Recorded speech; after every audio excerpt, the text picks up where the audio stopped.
Bam. Here we are. We are live. And it's regular season time, John. Yes, sir. That's it. This is like one of those weird kind of times of the year to me, where it feels like we're doing a lot of waiting while a lot of stuff is happening. Yeah. But like the thing that we really want to happen is like 2 or 3 days away. But like there's all these roster mechanisms and there's just constant movement going on with the Cowboys roster, and it's an interesting time for me where where it feels like we are there, but we are just not quite there all the way yet. So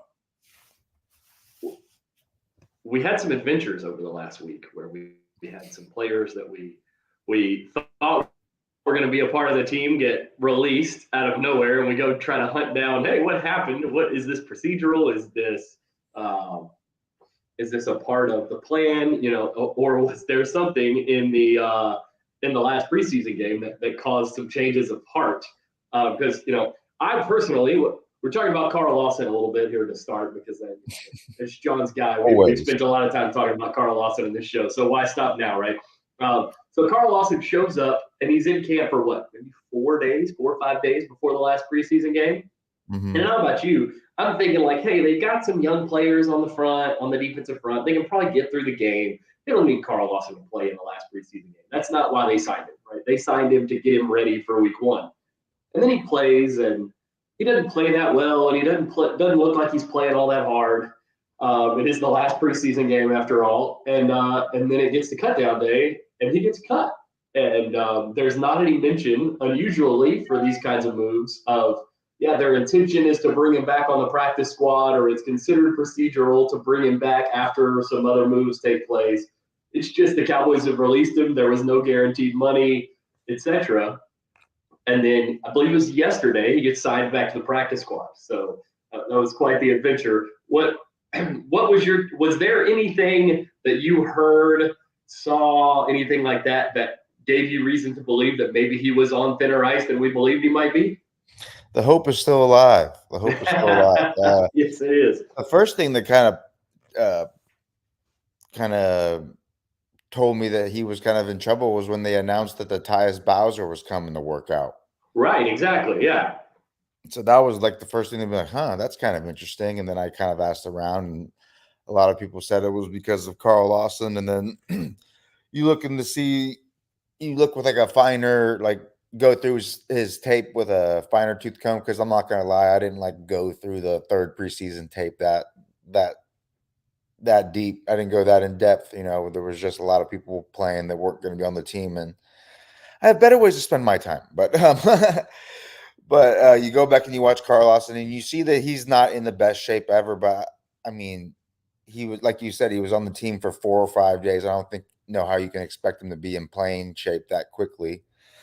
But all's well that ends well. I think this was something that was probably, I don't want to say it was always planned from the beginning, but it was something that they knew they could always fall back on.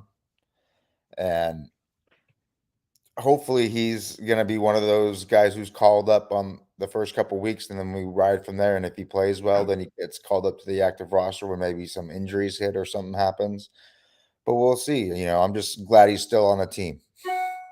Yeah, I think it's one of those things where we've seen this change come about since the practice squad rules changed, which was really, right around the pandemic and all that kind of stuff, kind of changed the way the practice squad rules worked. Being able to have veterans on the practice squad is a big deal, and also being able to have multiple call-ups from the practice squad without having to make a corresponding cut, like being able to bring an extra guy up from the practice squad. I don't know. It's hard to keep up with some of these procedural rules. It's 3 or 4 times during the year you can call the guy up before you have to put him on the active roster. And this kind of feels like one of those, like, hey, we'll put him on the practice squad. He's a vested veteran. We didn't give him any guaranteed money in the contract when he signed a week and a half ago. If we put him on the practice squad in week 1, he's a vested veteran, but that salary is not guaranteed because he's not on the active roster. So if he's on the practice squad, we call him up 2 or 3 times, and he doesn't play any better than he played in the last preseason game, we can release him off the practice squad after 3 or 4 call-ups, and he doesn't cost us really any money. And so you can do that. There's some of these procedural things that it's kind of buying a bonus roster spot for some of these down roster guys. And I will say that, there was a couple of guys that were released, and we'll get to some of our like kind of surprise cuts and things like that. But to me, this kind of felt like this roster feels a little bit less deep, and I think that makes sense based on the guys that all left in free agency.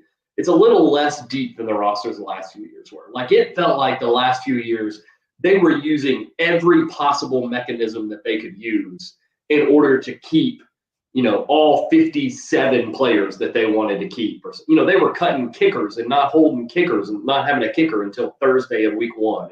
Like, all these kinds of crazy things. And now some of that's the IR rules changes. Like, they didn't have to keep Chuma Edoga on the roster for a day before they could put him on IR and bring him back. So there was some of that stuff that became a little bit easier because of that. But it just felt like there was less of that kind of stuff having to happen this year. Where they kept 3 quarterbacks and they kept 4 tight ends and all this other kind of stuff, it didn't feel like, there was the safety Wood that, maybe you would have wanted to keep him, that you wish that they would have kept him. But the big reverse in the last preseason game, he's the guy, the contained by Fehoko wasn't great, but the bad angle from the secondary was him coming out of the secondary, flying downhill, not taking a good angle that turned a 10-yard play into a 70-yard play. It just felt like it wasn't that difficult of a cut down, really. It felt like there wasn't that many surprises necessarily. Keep a Matt Waletzko over a Josh Ball. It's kind of like, yeah, okay, they're the same guy. Like, Josh Ball played better this preseason, but he's been terrible before this, so it doesn't really matter. Like, they're the same guy. They're the 10th guy. You hope they don't play at all. Yeah. It didn't feel like there was that much really noteworthy stuff going on in the roster cutdowns this year to me, outside of our adventure with Carl Lawson, where we didn't quite know 100% what was going to happen.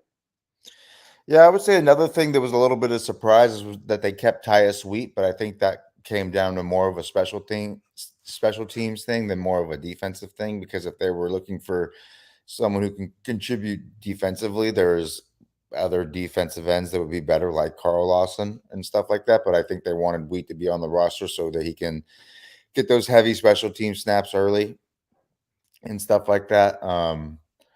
I don't think it was a surprise per se that like Justin Rogers got released, but I would say it was a very big surprise that he didn't end up back on the practice squad. He went over to the Cincinnati Bengals. I thought he flashed some really intriguing traits that could have made him a developmental nose tackle. Like, I thought he played better this preseason than Bohanna did when he was here. Yeah. You saw his ability to stay connected to his gap against lateral movement, against zone runs, outside stretch, those type of things, which is something the Cowboys nose tackles have struggled with for forever. He was active. He did a lot of good things. He should just showed a lot of promising traits that I would have liked to see the Cowboys develop. But, in the grand scheme of things, is that big of a deal? A guy who's going to be your backup, maybe nose tackle, grow into that? No, not a big deal. Yeah. Julius Wood, I would have liked to keep him around just because I like the way he played. Yeah, he took a bad angle there, but he did good things in coverage. He is not afraid to run up and run support. And this has always been kind of something that grinds my gears with the Cowboys at the roster cut downs, is keeping CJ Goodwin on the active roster. Now that especially you have those 3 practice squad call-ups, like, he's someone that you can get to the practice squad and call him up, that. And the fact that you would risk, a young, potentially like intriguing developmental player like a Julius Wood to get CJ Goodwin on the 53-man roster just doesn't make that much sense to me, especially because he doesn't give you anything besides special teams. But we saw last year how much Fossil hated when Goodwin was out with injury, and how much kind of messed with his punt coverage plans because they didn't have a great gunner. They had to roll Sam Williams out there, 260-pound gunner who can't change directions. Has no brakes. He's like that kid in, what was it, D2 Mighty Ducks? Oh, like, yeah. The figure skater or whatever. But yeah, the guy who plays Benny the Jet Rodriguez plays it. Yeah. I can't remember his name. Yeah. Yep, the guy who can't stop. Yes, absolutely. Yeah. That's him. except the 260-pound version. That's Yeah, exactly. Yeah. that's kind of. But yeah, besides that, like you said, yeah, nothing surprising at all. I was happy that they kept Deuce. That was cool. He's someone that I think is intriguing to get like actual touches in the backfield. I think it would be fun. Trying to think of other stuff that was really interesting. No, I'm glad they cut Flournoy. Sorry. Yeah. Really been impressed with him. I think you pointed it out a few times is him in the red zone, man. His ability to high point the ball, his awareness of the sideline, his body control, his ability to play physically at the catch point. Those things are all super impressive, especially from a guy who's a small school rookie day 3 pick. I think he's shown and who started injured. I think he's shown everything that you want from someone who was injured, small school, 5th rounder. Very, very excited about his future, potentially becoming a real big possession threat for the Cowboys. Yeah, the thing about Flournoy is he is a like super freak athletic guy, like super high end relative athletic score guy. Big jumper. And big jumper, big super sudden. And when you get somebody who's super, we saw him do it to the Raiders corner in the red zone at the goal line. Like when you get somebody who's crazy sudden like that, you can create instant separation in the red zone at the goal line, and you get wide open and you get easy touchdowns. To be honest, that is something that with Michael Gallup out of the picture was one of the things that it's like, okay, how are they going to replace some of this red zone production? Because that was one of those things that even after he was no longer the athlete that he was before his injury and everything kind of came back slow and he got paid too much and all that kind of stuff happened. But he was still a guy who could make big catches, big contested catches in the red zone and at the goal line. And that's one of those things that, okay, was that going to fall on CeeDee Lamb too to now be that guy too on top of being, everything else he is to this offense? And if Ryan Flournoy, Jalen Tolbert, those kind of guys can pick up some of that red zone stuff, some of that goal line stuff, there's going to be some touchdown passes out there to be caught from this offense. And so if Flournoy can be that, and this is the path forward, the next storyline, probably the biggest storyline of all of Cowboys training camp was the CeeDee Lamb contract situation, and they got that resolved. We'll get through that here in a minute. But these last few roster spots used to be something that like really got me worked up a lot about like, how could you dare let a Julius Woods go through waivers? You knew he was going to get claimed. I think it's like 3% of players that hit waivers get claimed. So it's like, A, it's worth the risk, and B, if he was, and this is jaded old age me now at 36, almost 37 instead of 25 or 30, whatever we've had these conversations before, is that like if he was gonna wind up being something spectacular, the odds are you wouldn't have been able to acquire him where you acquired him anyway. So more than likely, Julius Woods is a guy who we would spend a lot of time talking about over the last 2 or 3 weeks and then never talk about him again until next July. And then maybe he has the same preseason he has this year and he makes the team again next year. But more than likely, he has less of a preseason next year and doesn't make the team next year. So we've gone through this with so many guys at this point that it's, And I think something that really played against them is the fact that the Cowboys are super deep at safety. That's probably maybe the position they have the most depth on the entire team. So it was already going to be a hard nut to crack. And the fact that he even made it to the fact that it was an argument to make the team was something that's impressive. You would have wished that he would have made it back to the practice squad. But like we said, it's not in the grand scheme of things, it's not a big deal. You're just losing. You're basically just losing a lotto ticket, Yeah. You think like, oh, it could be this grand thing, but in all actuality, it's going to be worthless in a day. And you also have 2 veteran safeties that you really like a lot that are on veteran contracts. And you have, like you said, you have a lot of depth. You have 2 very young safeties that you really like a lot. So it's not like the current state or the near future state of the Cowboys safety position is at very much risk right now. So it's not like they needed that lottery ticket to give them upside at the position. They have a crap load of upside at the position already. So I think it's a relatively it's a low low impact situation, even if it is the one that kind of gets our attention the most. I think Justin Rogers is an interesting one because normally they protect their draft picks in that first year. Normally they won't release a draft pick in that first year for this reason. It's like if somebody drafted him, there's a pretty good chance that 3 months later or 5 months later, their evaluation, another team would have had an evaluation that he was draftable, and they'll make a waiver claim on him for free and pick him up and see what happens. So that happened with Rodgers. Overall, I think the cut down was relatively uneventful, other than the Carl Lawson in and out. The big storyline is CeeDee Lamb signing the exact contract that we all knew he was going to sign, and that is 4 years, $136 million. And $100 million or so guaranteed. I'm not looking at it. Let me look at it real quick. Big bucks. Yes, big dollars for CeeDee Lamb. CeeDee Lamb got the bag that it's almost like the Brandon Ayuk situation is much more dramatic than this situation because they're. Oh no, is the trials and tribulations of Joey's internet? The news and stories and all that kind of stuff coming that was going to happen. You cut out there for like 20 seconds. I'm not sure if that happened on like the live feed, but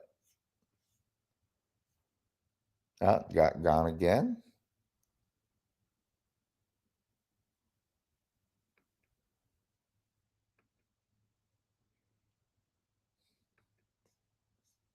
Oh no.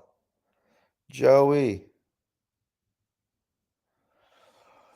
Well, I don't know about contracts like Joey does, but I just think this was something that was going to be coming before week 1, no matter what, with CeeDee Lamb. This is out of the 3 big contract extensions that the Cowboys had coming up, the Dak, CeeDee, and Micah Parsons. This was the one that I was most confident was going to get done. I think just based on everything CeeDee has been and everything he's going to be, his age, his production, his temperament, and how he is in the locker room, the Cowboys did not want to let him leave under any circumstances, especially if, people have said that this is, going to make it more likely that Dak Prescott resigns. I don't think it really had that big of an effect on Dak Prescott's contract negotiations at all. I think that the Cowboys, if the Cowboys offer Dak what he deserves and what he's been demanding, upwards of that like 57, 58, 59, $60 million area, he would have signed by now. But the fact that they haven't is the reason why he hasn't. I think the Cowboys think CeeDee Lamb is someone who, if Dak does leave, if they can't come to a contract agreement, he's someone who could be a good cornerstone foundation for a new quarterback to come in. And look who's back finally, my man, who works for the internet company but can't works for the internet company, and the internet can't be stable. So that's always fun. All right, CeeDee Lamb, right? That's what we were talking about. Yes, sir. Let me, now that I can get connected to the internet again, let me get to the contract details. A lot of money, as John said. Basically, you probably could have. And I probably could have done it. We probably could have worked together to do it over the course of the last, year or so. We could have looked at the Nick Bosa contract that was signed a year ago and seen, this is probably what the CeeDee Lamb contract is going to be. And when they first released it, when they first put the details of the contract out on Over the Cap, it looked very like run-of-the-mill, typical, like, okay, this is a super easy contract to get an idea on. But they did something really interesting in this contract, which we'll talk about. They put this option bonus. And so we've seen, I've talked a lot. The first time I remember really seeing these option bonuses in contracts in a big way was when Carson Wentz and Jared Goff signed their contracts in like 2019, 2018, something like that. They put an option bonus in the second year to essentially act as a second signing bonus. Like we see teams do a restructure where they convert this to signing bonus and prorate it out. They essentially did that ahead of time in those contracts. And the Cowboys have done that in the last year of this contract. And so the first question that people asked me, and the first question I kind of asked myself is, why on earth would you do that in the last year of a contract and just throw all this money out into the future?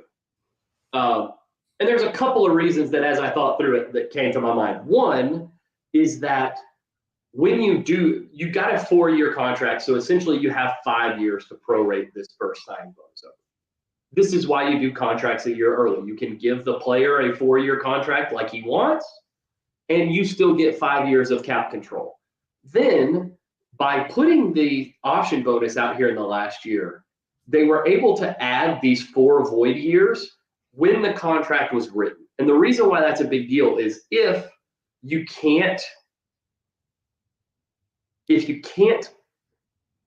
don't have that when it's written, then when you go to do a restructure, you don't need player permission to restructure this $26 million and change this to $1 million, like his base salary here, and move the other $25 million over here and prorate it out.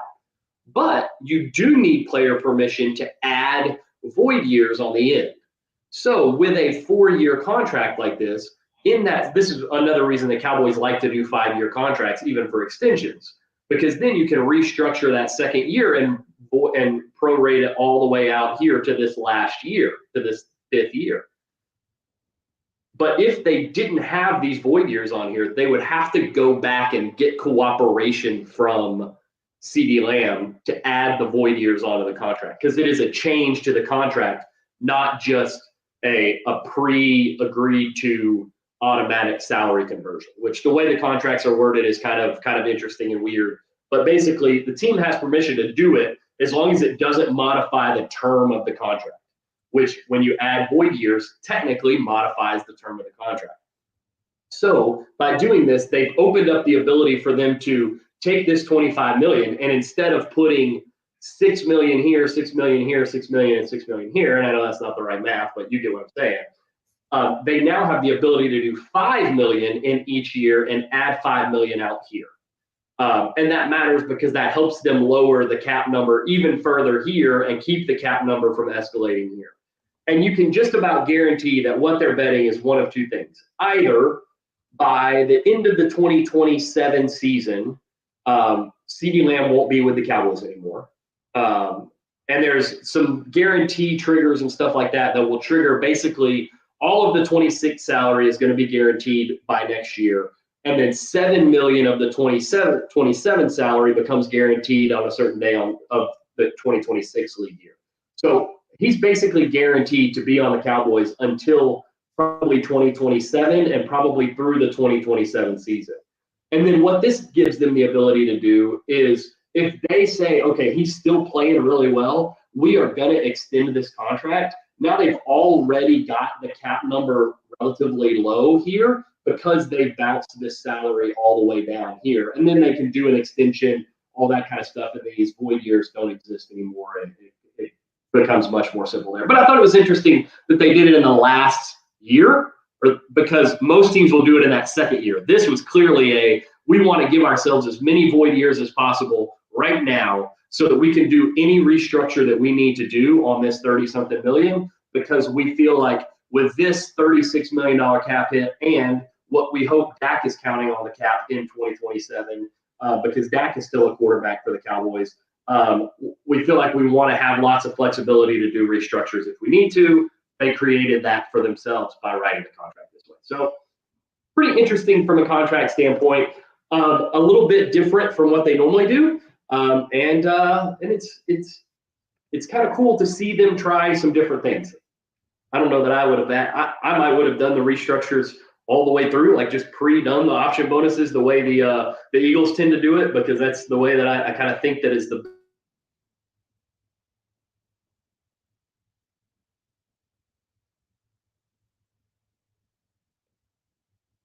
Oh no. it again here.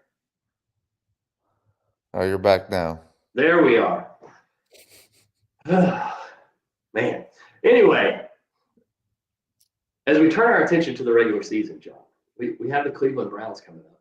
Well, Ooh. another storyline. I think we covered it a little bit going into the last preseason game, but we haven't talked about the fact that not only is Cooper Beebe going to be the starting center and Tyler Guyton going to be the left tackle, but they felt so good about it that they just handed those guys ball caps for the last preseason game, Mhm. which I think is awesome. I think is like it's exactly what we kind of thought would happen. We talked about this in May. These guys are going to be your starting center and starting left tackle. Like, just go ahead and prepare for it.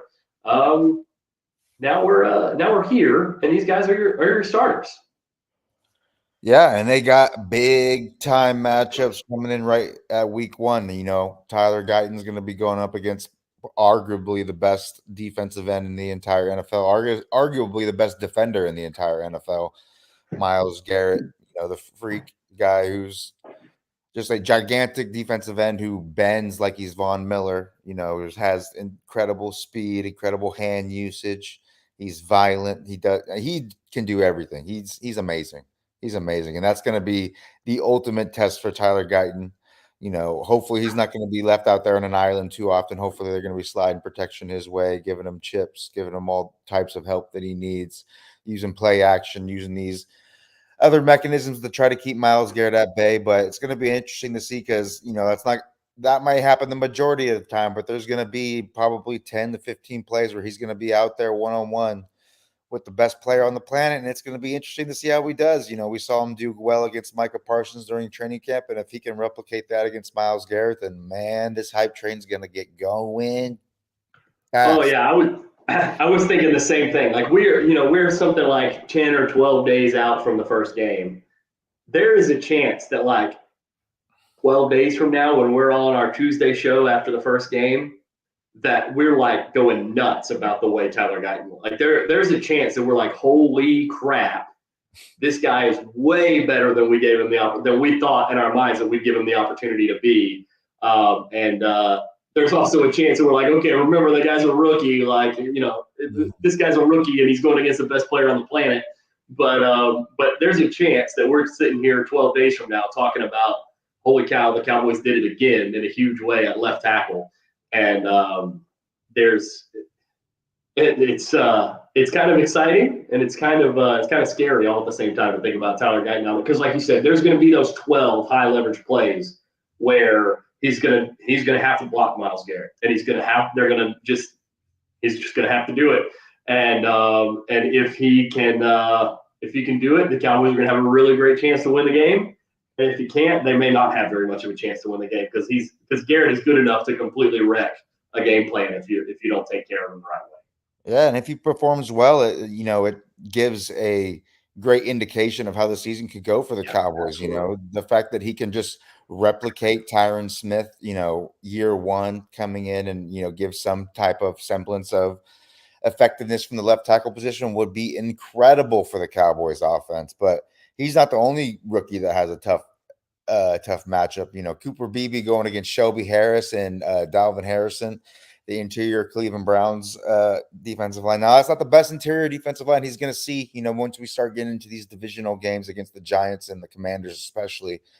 Those are going to be I think, the two biggest tests for him going up against, we talk about him all the time, how amazing Dexter Lawrence is as the nose tackle, and Washington don't got to tell you guys about Jonathan Allen and Deron Payne, how long they've been making Cowboys' lives miserable from the interior defensive line. So those will be great big tests. But this is a good initial test for them. These guys are powerful. These guys are strong. Shelby Harris has been one of the more underrated interior defenders in the NFL since he was since he came into the NFL from his Denver Broncos days. So he's a good, strong veteran. That'll be interesting to see how it goes. So when you have those two, it's going to be it's going to give us a strong indication of how this season is going to go for the offensive line as a whole. Because as we've seen in the past, the Cowboys have had one weak link that has kind of sunk the whole unit at times.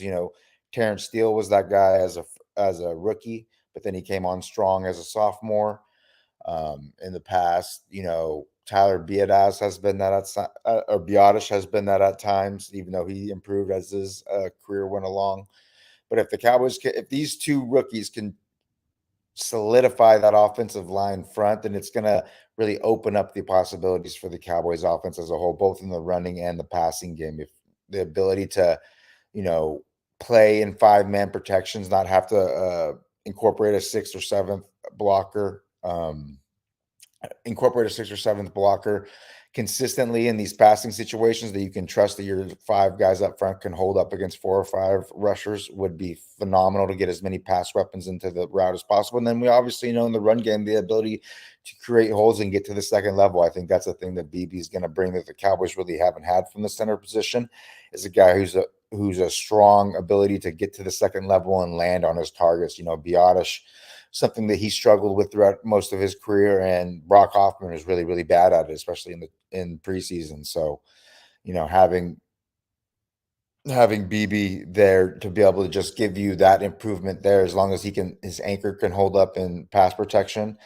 I think he's going to be a strong fit. He's going to allow the Cowboys interior offensive line to really thrive, because, you know, you got Zach Martin on his right and you got Tyler Smith on his left, arguably the best guard combination in the entire NFL.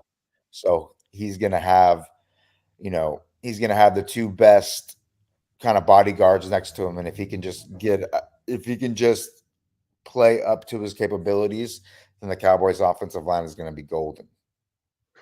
Yeah, I think that there's a chance that this offensive line like takes a legitimate step forward this year, which I don't think anybody thought going into the draft, at least, that there was much of a chance that they would be a better offensive line in 2024 than they were in 2023, considering they were going in without Chuma Edoga, or they were going in with Chuma Edoga as their starting offensive tackle, without Tyron Smith and without Tyler Biotish. They needed answers at both spots, and I don't think anybody thought they would be able to come away with the 2 guys that they did. It kind of highlights the intelligence and the smart action of making the trade that they made in the draft, instead of, you know, just standing pat and taking Graham Barton, which would have probably been a really good pick. He's looked really good in Tampa, but by trading back, you were able to get both in a way that you would not have been had you stayed pat there in the first round. And so it's almost a crazy position to be in, to go from what you had at offensive line and say, you know what, this team could be better on the offensive line.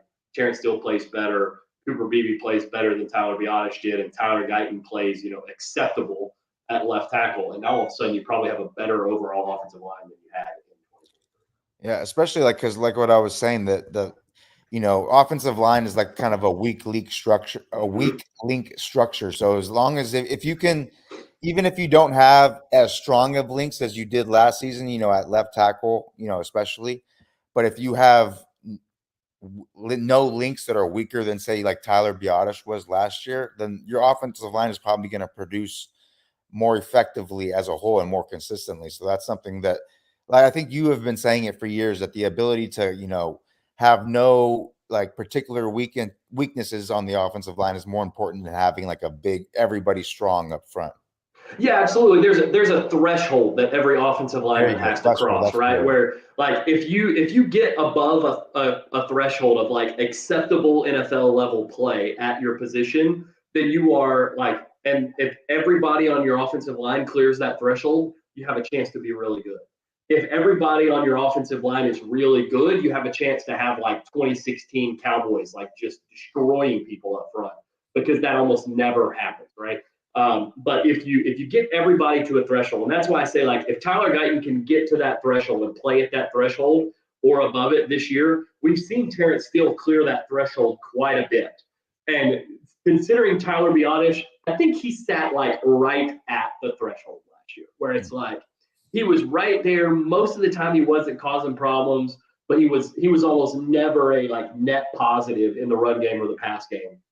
There's a legit chance. We've seen Cooper Beebe already be a plus player and some of a net positive in the run and pass game at center already. If that carries forward into the regular season and Tyler Guyton clears that threshold, you've got a really awesome interior trio to go with acceptable or better tackle play, with a really good quarterback who, you know, gets rid of the ball, doesn't take sacks, doesn't put the ball in danger, all that kind of stuff. That's a chance to have a really good offense, especially now that you got your wide receiver 1 back. 100%. I think CeeDee Lamb is going to be. He's the gas that makes the offense go. It's going to be exciting. I'm particularly. I can't talk right now. I'm really interested in how the Cowboys' run scheme is going to look like. Yeah. I'm interested to see like what are they going to major in this year, because I think they have running backs that can kind of do a lot of different things. You got guys that can run duo and inside zone well. You got guys that can run like outside zone. Rico's really good at outside zone. I would say Zeke at this time is more of a duo inside zone Mm-hmm. guy. You have guys like Deuce who you can get on the outside. You can do those, you can go pin and pull sweeps. You can go counters, all those fun things. So it's going to be, I'm excited to see what kind of eclectic mix this offensive running scheme is, because, we always talked about those first 6 weeks, how bland the offense was, and the running game was really, really bland. So it's going to be interesting to see, are they going to have a more diverse mix, because Blasco's here now. He missed the first, what was it, like 8 weeks of the season last year or something? Somewhere around that, yeah. Yeah, But and basically the now, first half. yeah, and now he's been back for the entire time, and he's kind of the run game offensive coordinator, the run game coordinator for the offense. So I'm really looking forward to see what kind of schematic wrinkles the Cowboys have in store for us in the running game in particular, because I don't think the passing game is going to look that much different from what we saw at the end of the season. But I do think that the run game is where we could see some more innovation. Yeah, I agree. And the Cowboys they went from the worst running back room in the league to the best running back room in the league if it was 2018, because they added Dalvin Cook to the practice squad over the last couple of days. Best shape of his life, Joey. Best shape of his life. Every year, best shape of his life. And there's going to be a lot of folks saying, both those guys were injured the last couple of years. They're both still capable, but that's kind of part of the deal of the whole running back thing. It's not that they can't do it for a game or two. It's that they can't do it consistently because they're so banged up, right? But it doesn't really matter to me. Like this is kind of the posture that I've taken on the running back thing, is that I've spent so much time talking about how acquiring high-end talent at the running back position doesn't really matter, because there's not that much difference between acceptable level running back play and like really high-end running back play. That gap is relatively small compared to wide receiver play or quarterback play or pass rushers and corners and things like that. So I think they can get relatively acceptable level running back play out of this very eclectic concoction of running backs that they have. And if they do that, then they'll be able to run the ball. They've got a good offense. They should have a good offensive line. They should be fine. Yeah, totally agree. Totally agree. It's going to be interesting.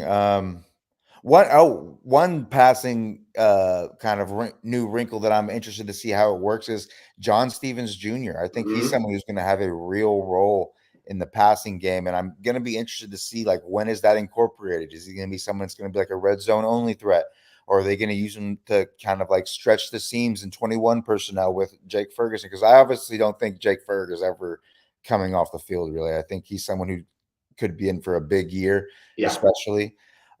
Buying his stock for sure if you're playing fantasy. But I'm excited to see what John Stevens Jr., what he could add to the offense, because something they didn't really have last year was that number 2 tight end that could stretch the field.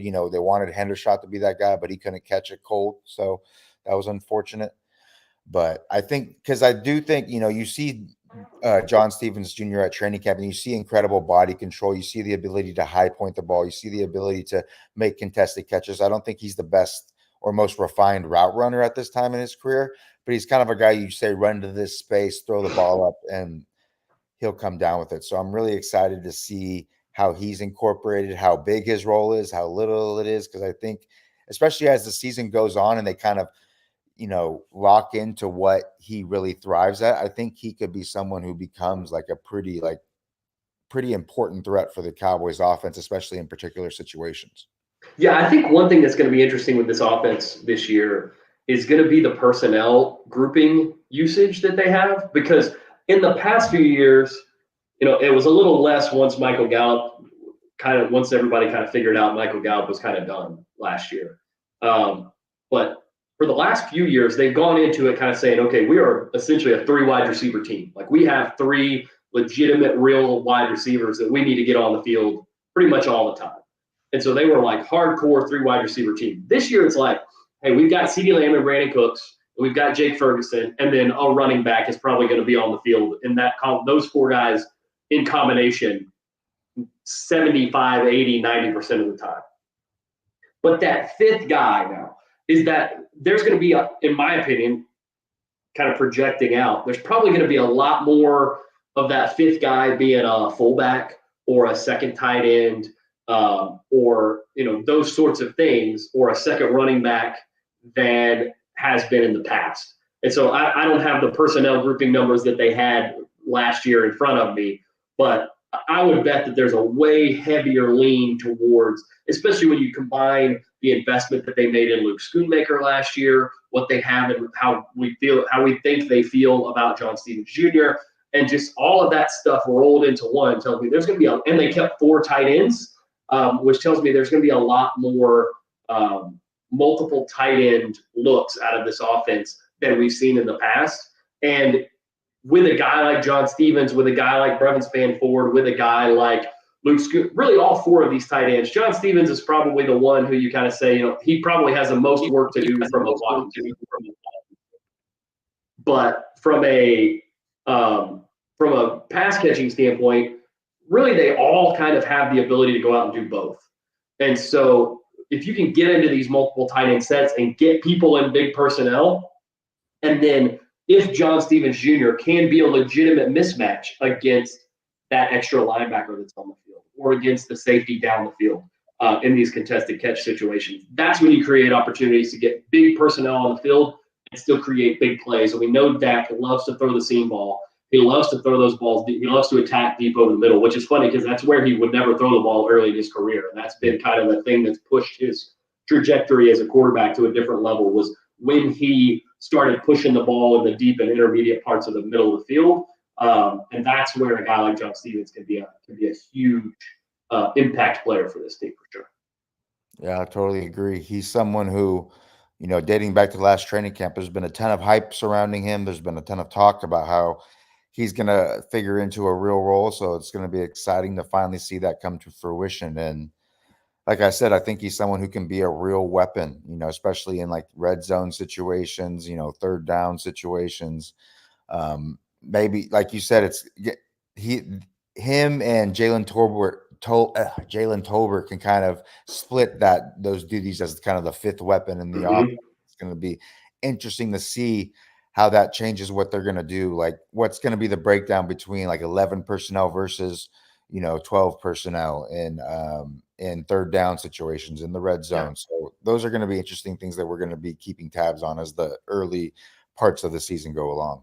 Yep, absolutely. Question: if we could convince Jerry to do one trade, only one trade, what position are we targeting? Oh, running back. No, I'm just kidding. Trade the 25 and 26 first-round picks and go get a running back. Not really. Don't. Defensive tackle. Defensive, yes, that's probably a great one, which is funny because they've already made 2 moves there, and we still say, hey, they need to do more, which kind of tells you a little bit about the state of the roster, right? Yeah. It's hard because it's relatively short term. I might say corner. Because DaRon Bland. Yeah, because we haven't talked about it yet, but DaRon Bland has a stress fracture in his foot. The injury surgery situation is about a week or so old now that we found out about it. So we're 1 week into the 6 to 8 week recovery time. So we're talking about missing probably a month to 6 weeks of the season. It's time for this is maybe the bigger storyline here is just how much a big risk taker, right? And Oh no. Everybody take a drink. Joey's internet went out again. There, am I back? Yeah, now you're back. Okay. We look at the way they do things with free agency and trades and stuff like that. You're not a risk taker. You never make big swings. But I started thinking about it the other day, and they are literally rolling into this season with a rookie left tackle, a rookie center, a rookie starting outside corner, and a rookie third defensive end. Like they are willing to, and they used to be willing to take risks on paying these guys early in anticipation that they would step up. And now it's like we are willing to risk our ability to compete on the field on these guys who are super young and a lot of them very inexperienced. And so, you're going to have a ton of these guys. And like Kalen Carson, not a huge, not a blue belt, like blue blood program. Marshawn Nealon's like a Western Michigan or something, like a directional Michigan school. Like we're not talking about like blue blood programs for these third, fourth, fifth round picks that they're out there tossing in. Just putting them in the starting lineup, ready to go play, and somehow they continue to get at least decent contribution out of these guys. And if they're able to do that again this year, it's one of those like, okay, maybe we need to stop getting mad about this offseason stuff because they're just gonna eventually they're gonna stop being able to draft like this. But for right now, like they just it seems like every time they need a guy to step up, he's able to step up. Yeah, and Carson's, like we said with Guyton and Cooper, Beebe, he's got a tough matchup this weekend. Deshaun Watson hasn't been the best QB, but the receivers that they have a pretty stacked wide receiver room with Amari Cooper, we know, route running savant, Jerry Jeudy, someone who's, he hasn't lived up to his expectations, but he's still a good NFL receiver. Mm-hmm. And then it's Elijah Moore, right? That's the one more they have? Yes, yeah, I believe so. Yeah, Elijah Moore, who's also good, twitchy, incredibly difficult to cover one-on-one. So I'm going to be like, I didn't want to bring it up because we've talked about it ad nauseum, coming up to this, but the stuff that Zimmer's going to do on the back end coverage-wise, I'm very, very excited to see how that, formulates out this or week one. I guess it's not this weekend. Week one against the Browns. He's going to get super funky on third downs. It's going to be interesting to see what we major in on first and second down. Are we going to be quarters like I've kind of, thought, saw during training camp? Is it going to be like a quarters coverage team? Are we going to play how much cover two are we going to play? Cover one, cover three, all those interesting things. And, the blitzes, the disguises, it's going to be super interesting to see how all that formulates out, like you said. And they're going to be having what is it? What was he, a fourth round pick, fifth round pick, third round pick, something like that? Fourth round pick, I believe. Fourth round pick, yeah. Fourth round pick, playing heavy snaps at one of the most important positions in a Mike Zimmer defense. Yep. Mike Zimmer's a guy who historically doesn't play rookies early. He especially doesn't start rookies early. And the fact that Kalen Carson has earned that kind of trust in him already just shows you how impressive he's been throughout the offseason and training camp and preseason process. So it's not going to be perfect. I think he's going to take his lumps over there, but if he can, like you said, meet that threshold, to be good, but not, let the Browns just break the game wide open, I think it's going to be a phenomenal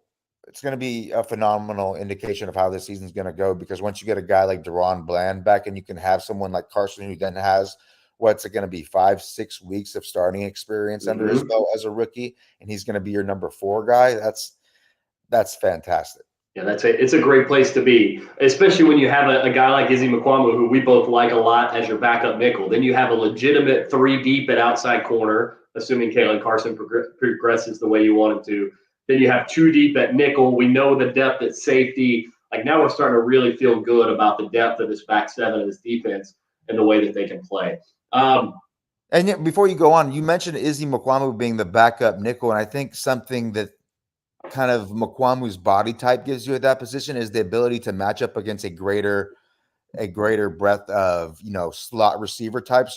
Back in the day, it used to be slot receiver types were just these small, quick guys that can get in and out of breaks quick, but teams are using big slots a lot. They're putting tight end types there. They're putting possession receiver types there. And that's someone that, like McQuamu, who's a lot bigger, stronger, he can match up with a lot better than someone like Jordan Lewis, who's 5'10", 190 pounds, someone who can get out battled at the catch point, or someone who can get out pointed at the catch point, these little things, because he just doesn't have the size to really match up with those guys consistently. But then you have a guy like McQuamu who you can slide in those situations and give you a better matchup, give you a better look, keep the defense a little bit more sound, but you're not sacrificing things against the run. You're not sacrificing all these other situations. I think that's fantastic for the kind of modularity of the Cowboys defense under Zimmer. Yeah, you're going to run into some of these teams that are going to play 12 personnel, but it's really a tight end and like a real big wide receiver that's not a great blocker, but is a better blocker than some like the Buffalo Bills.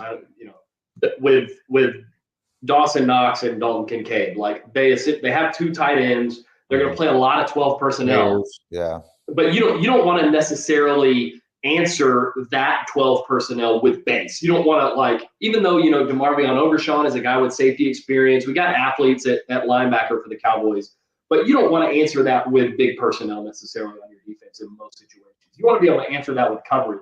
But a 5'10 Jordan Lewis is in a way worse situation against a 6'4 tight end than Izzy McQuamu at 6'3 or so is against that same tight end. So it gives you that flexibility to be able to match up with different personnel groupings in the way that makes sense from a standpoint of how do we match this and be able to compete in the run game and in the pass game.